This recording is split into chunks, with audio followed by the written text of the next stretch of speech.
iniciar con nuestra primera entrevista que va a tratar de la falla eléctrica y emergencias que podemos tener. Estoy con Elio Pimentel, experto en prevención y gestión de riesgo, @EPSICA.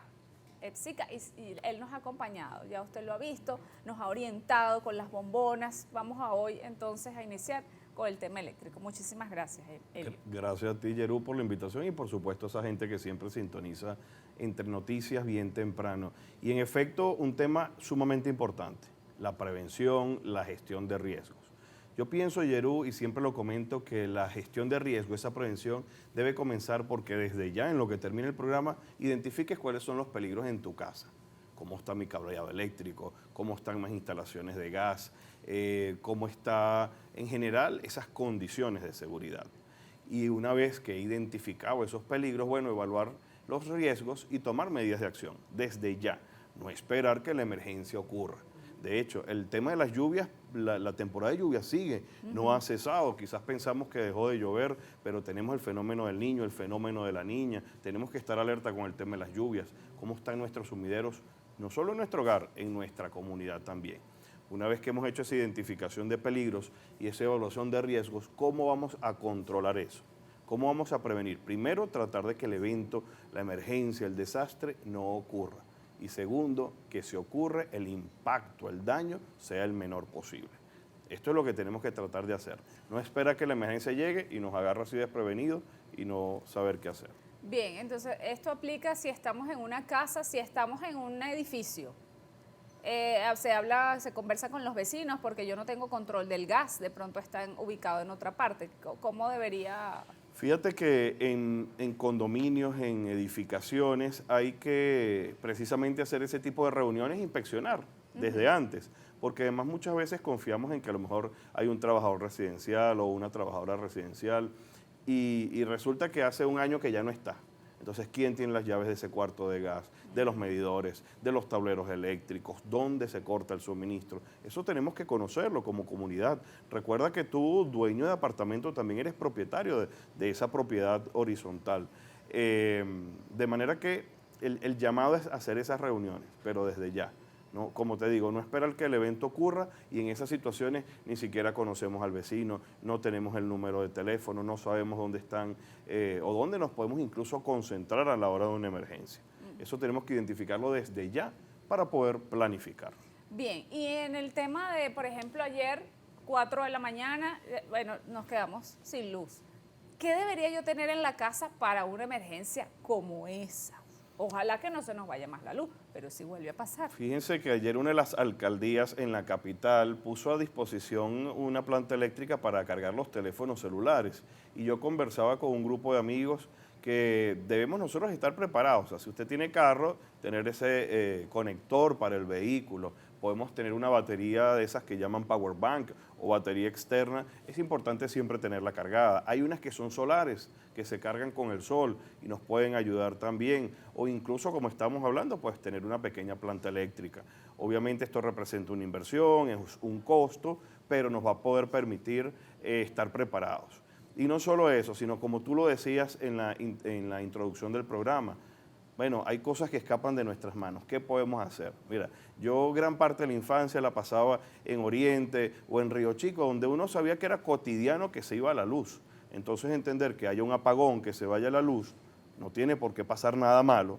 Simplemente, bueno, entender que es un tiempo para estar en familia, para leer, para disfrutar incluso de ese tipo de desconexión.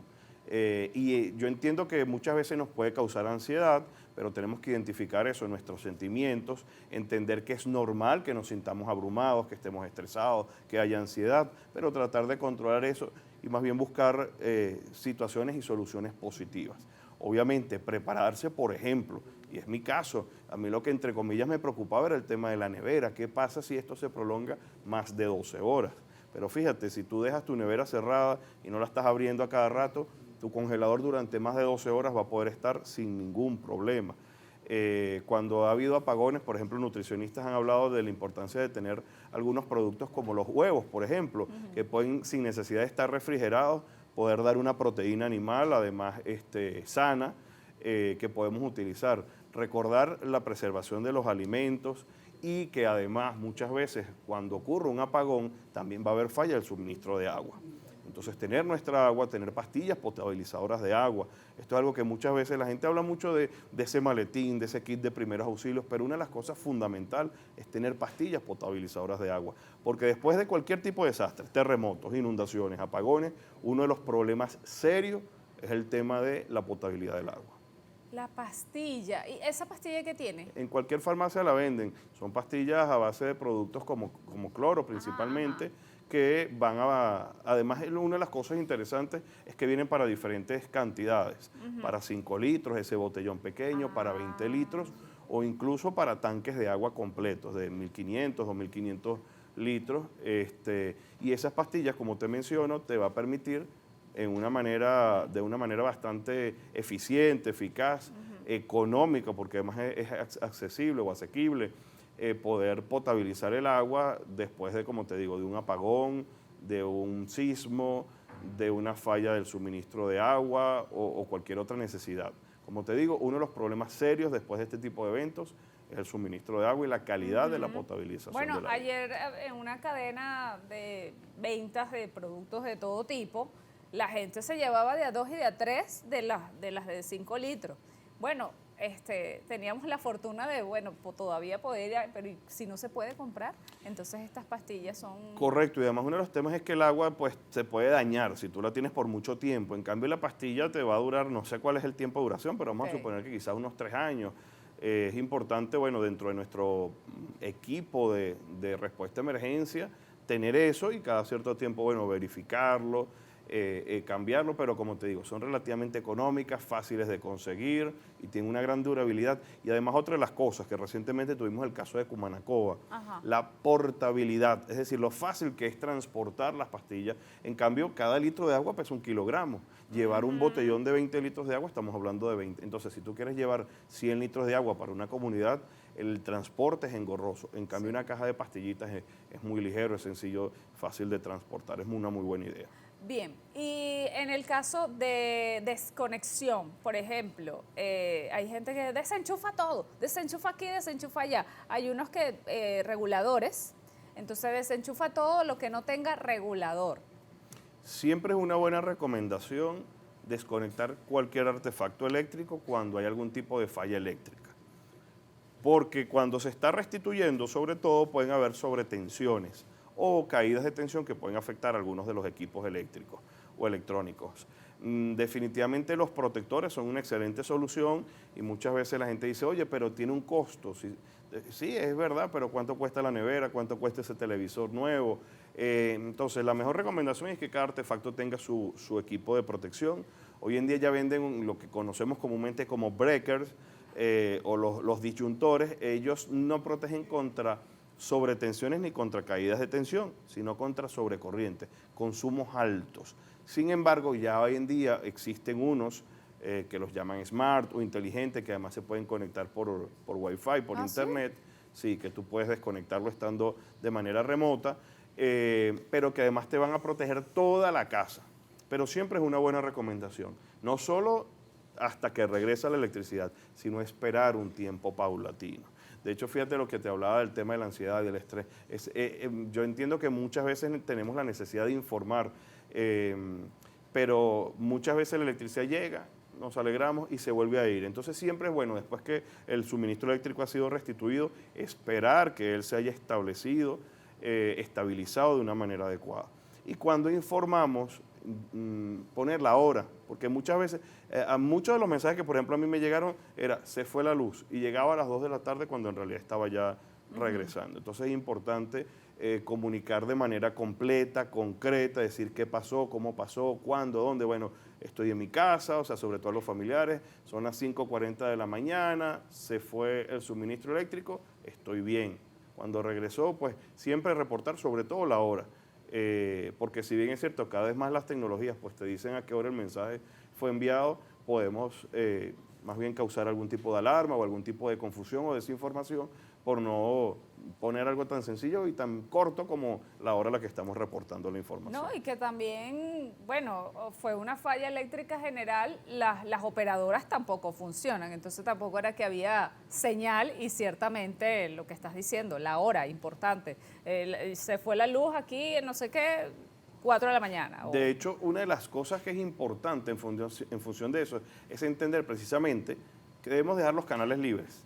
Evitar, ese no es un día para estar chateando, ni para estar echando cuentos, ni nada por el estilo. Es decir, hay un apagón, la información, las emisiones que nosotros debemos hacer deben ser puntuales, limitadas, porque esos canales están, como tú los dices, colapsados y debemos dejarlo precisamente para la gente que realmente tiene una urgencia o una emergencia. Incluso, fíjate, muchas veces se nos olvidan los mensajes de texto, pero en general los mensajes de texto También. son más efectivos, llegan más rápido, consumen menos batería. Entonces, incluso, fíjate que estamos hablando de seguridad en la casa, pero para las personas extraviadas en el Ávila o en el Guaraíra Repano, siempre es más recomendable utilizar mensajes de texto y poner en modo avión para ahorrar batería que estar gastando esa batería con WhatsApp o Telegram o alguna otra mensajería. También llamada. Yo me pude comunicar por el CanTV, bueno, el que tiene CanTV, claro. Bueno, muchos desempolvaron su CanTV que quizás poco usan. Yo después de mucho tiempo llamé a mi mamá a su teléfono local en su casa y estaba operativo. Sí, claro, es una maravilla. Ahora, el tema, hablaste de las plantas eléctricas. Bueno, ayer ya mucha gente, entre ceja y ceja, ya se está planteando tener un generador eléctrico en su casa. Me comentabas en el corte, antes de la entrevista, que hay de baterías y hay de combustible. Correcto. Principalmente hay dos tipos o dos sistemas de suministro para poder continuar nosotros con electricidad. Tanto en las industrias, en las empresas, en los comercios lo usan, en nuestro hogar también podemos tener. Vamos a comentarlo de una manera que existen, como tú bien dices, unos dispositivos a base de baterías, una serie de baterías que tienen un equipo que se llama inversor, que aumenta la tensión o el voltaje de los 12 voltios a los 120, que es lo que consumimos en todos nuestros artefactos. Algunos pueden tener paneles solares o pueden estar conectados a nuestro suministro de energía cotidiana que nos suministra el proveedor, al igual que los que llaman los UPS, que es parecido a un regulador, pero en lo que se va la luz, él de manera automática sigue suministrando a la computadora, al televisor, al equipo que esté. Por otro lado, tenemos las conocidas comúnmente como plantas eléctricas, que vienen principalmente de gasolina, de gasoil o de gas. Las tres tecnologías o los tres tipos de combustibles son válidos. Una de las cosas importantísimas de entender es que si vamos a utilizar una planta eléctrica, estamos manipulando un material o una sustancia peligrosa que es precisamente ese combustible. Entonces debemos tomar en cuenta las medidas de protección, de seguridad, de líquidos inflamables, combustibles, etc. Pero no solo eso, sino que todas las emisiones de equipos a motor, como un carro, una moto, una motosierra, una motobomba y por supuesto una planta eléctrica, emanan un gas sumamente tóxico que se llama monóxido de carbono. El monóxido de carbono, contrario a lo que mucha gente cree, no huele a nada, no tiene ningún tipo de olor. La gente cree que huele a hollín, que huele a humo, no necesariamente. Y sin darte cuenta, te vas quedando dormido, incluso puedes fallecer. Por eso lo llaman el asesino silente o la muerte dulce. El monóxido de carbono es un arma potencial porque tiene incluso 200 veces más afinidad a los glóbulos rojos que el oxígeno. Por eso es que debemos tener mucha precaución con esa planta eléctrica, hacia dónde vamos a poner el tubo de escape para que esos gases, esos humos no entren hacia nuestra residencia y podamos incluso, como te digo, perder la vida sin darnos cuenta. Bueno, hablando de las plantas eléctricas, supongamos que adquirimos una, ¿dónde la vamos a colocar?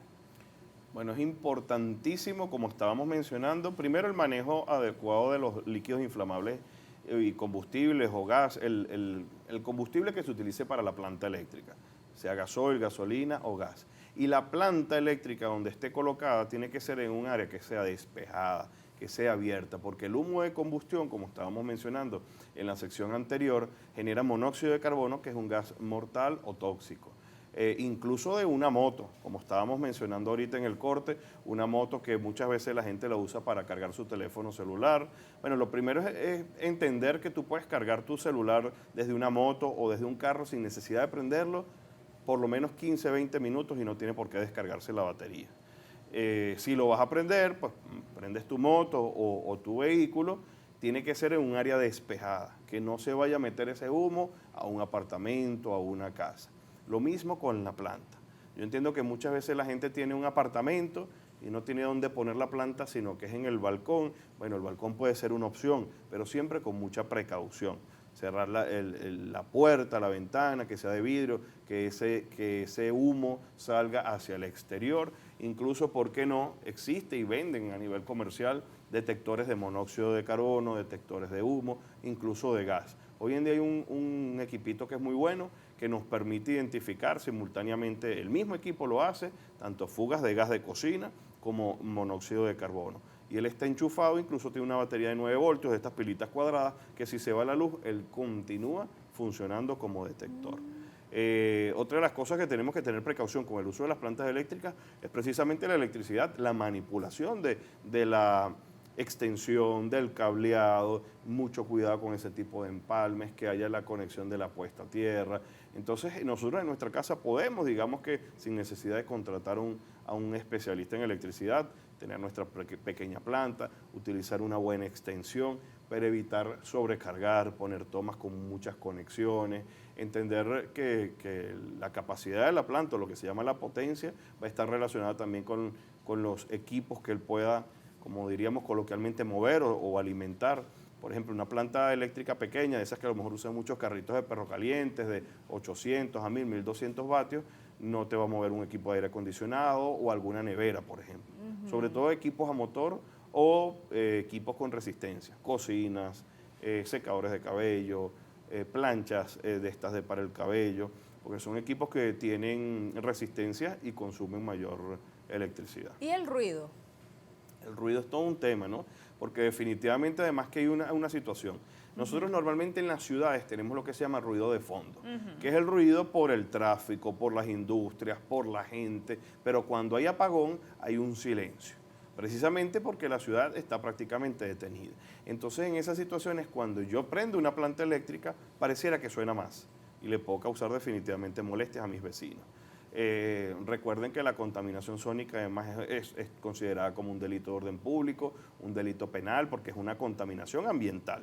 Hoy en día existen plantas que son insonorizadas, pero bueno, también yo creo que es importante que a veces uno como, digamos que vecino del que tiene planta eléctrica y quizás yo no la tengo, bueno, entender que a veces hay quizás un ruido que hay que soportar por cierto tiempo, pero es una situación que la gente necesita estar comunicada, necesita alimentar incluso para su trabajo, su computadora o hasta su nevera para que sus alimentos no se le echen a perder.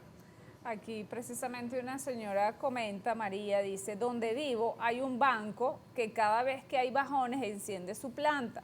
Además del monóxido de carbono que genera el ruido es atormentador. ¿Qué se puede hacer? Bueno, ahí siempre recomendamos, María, y gracias por tu pregunta, pues dirigirnos directamente a esa entidad financiera o a ese banco, a ese comercio, esa industria que está generando alto ruido y tratar de mediar, de negociar en buena lid o en buen plan en principio con ese ente, esa persona y hacerle entender, oye, entiendo que tú puedas tener tu planta eléctrica, pero el ruido genera cierta molestia. Existen maneras técnicas de ingeniería y bueno, de hecho es parte de lo que nosotros trabajamos, de lo que hacemos en EPSICA y que a mí me apasiona además como higienista industrial, el tema de la insonorización, de la atenuación acústica. Hay muchas maneras y muchas tecnologías para mitigar esos niveles de presión sonora, lo que conocemos comúnmente como ruido, y que precisamente no generarle una molestia a un vecino. En segundo lugar, usted puede incluso acudir a la policía municipal. Hay competencia de la policía cuando hay contaminación sónica, bien sea por música, que es lo que quizás vemos como más cotidiano, o por algún tipo de maquinaria, artefacto, como puede ser una planta eléctrica. No han hablado de las velas y los fósforos, aunque los fósforos ya no se consiguen. Bueno, los cerillos o fósforos todavía están por allí, encendedores, yesqueros. Hoy en día incluso hay unos encendedores que son eléctricos sin llama. las mismas precauciones de siempre. Mira, yo te digo por experiencia como bombero que a veces uno ve cosas como que pusieron una vela adentro de un closet. Es decir, en un cajón de madera, dentro de un closet, porque hay un santo, porque hay una figura al cual le queremos rendir algún tipo de honor. Recuerden que esa vela, como buena recomendación, lo mejor es usar las que están en un vaso de vidrio, siempre retirada de cualquier combustible. Tenemos que ser conscientes, oye, esta cortina se puede mover, puede llegar acá, si hay madera cerca, si hay un colchón, si hay niños y esa vela se puede caer. Tenemos que tener mucha precaución con las velas y los fósforos y sobre todo también educar a los niños, porque sabemos que los niños muchas veces dentro de su curiosidad se ponen a jugar y bueno, a veces es mejor rezarle a nuestro santo o a esa deidad que nosotros queramos sin vela por seguridad. Incluso hoy en día hay velas que son LED de baterías y puede cumplir la misma función y ser mucho más segura. De hecho, estábamos hablando de las lámparas de emergencia.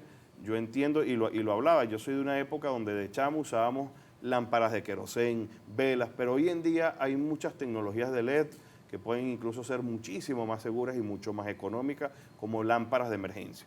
Fíjate que las lámparas de emergencia estamos acostumbrados, quizás porque es un requerimiento de bomberos en las industrias, en las empresas, pero en nuestra casa hay lámparas de emergencia muy económicas que tienen una batería, incluso también hoy en día hay unos bombillos que ellos cuando se va la luz mantienen una carga. Las lámparas de emergencia están diseñadas para que ya está enchufada, cargándose, y en el momento que hay el corte eléctrico, inmediatamente de manera automática la lámpara se va a encender. Y se va a mantener encendida por 2, 3, incluso 4 horas, dependiendo de la capacidad. Y eso de manera automática. Igual incluso, y fíjate que hablábamos del tema de las comunicaciones, hoy en día hay mucha gente que ya tiene fibra óptica en su casa para internet. Esos módems de fibra óptica, si usted lo alimenta con una batería de 12 voltios o con un mini UPS, que también los venden a nivel comercial, te puede aguantar unas 4 o 5 horas y a lo mejor no hay telefonía celular, pero puedes a través de tu internet, de tu wifi que te sigue suministrando la empresa, comunicarte con tus seres queridos. Y sobre todo yo entiendo que muchos tenemos familiares afuera y que se preocupan, etcétera, y por ahí podemos también comunicar. Pero lo importante, como dije en el bloque anterior, Yerú, es desde ya hacer esa identificación de peligros, evaluar los riesgos, ver cuáles son las amenazas en mi casa, en mi comunidad, y desde que el programa termine, prepararte antes de que llegue la emergencia.